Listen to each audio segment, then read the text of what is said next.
Košarkaši Partizana gostovaće večeras od 20 sati i 30 minuta ekipi Barcelone u meču 21. kola Evrolige. Partizan se nalazi na poslednjem 20. mestu na tabeli Evrolige sa 6 pobjeda i 14 poraza, dok je Barcelona na 5. poziciji sa učinkom 13 pobjeda, 7 poraza.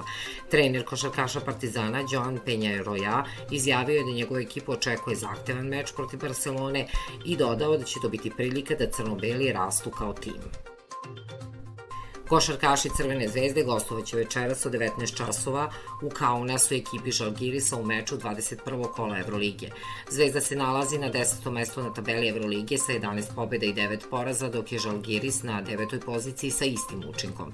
Trener košarkaša Crvene zvezde Saša Obradović izjavio je da crveno-beli moraju da odigraju agresivnije u odnosu na prethodni meč protiv Valencije.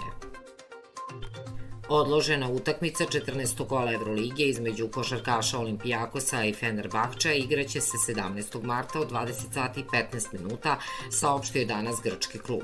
Meč je prvobitno trebalo da se odigra 4. decembra prošle godine, ali je odložen zbog jakog nevremena u Atini i poplave u dvorani Mira i prijateljstva. Fenerbahče se nalazi na 4. mestu na tabeli Evrolige sa 13 pobjeda i 7 poraza, dok je Olimpijakos na 8. poziciji sa učinkom 11 pobjeda, 8 poraza. Nigerijski fudbaler Umar Sadik novi je igrač Valencije, saopštio je španski klub.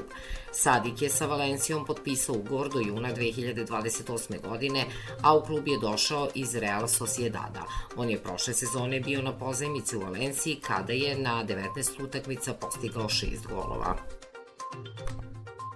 Golman Vladimir Stojković potpisao je za Čukarički, saopštio danas klub sa Banovog Brda. Uprava Čukaričkog brzo reagovala posle odlaska Nikole Mirkovića u Uzbekistan. Brđani su angažovali iskusnog golmana Vladimira Stojkovića. Nekadašnji reprezentativac Srbije potpisao ugovor sa Čukaričkim na godinu i po dana. Prezadovoljan sam, dolazim u ozbiljan klub sa ozbiljnim ambicijama, sportski motiv je na prvom mestu.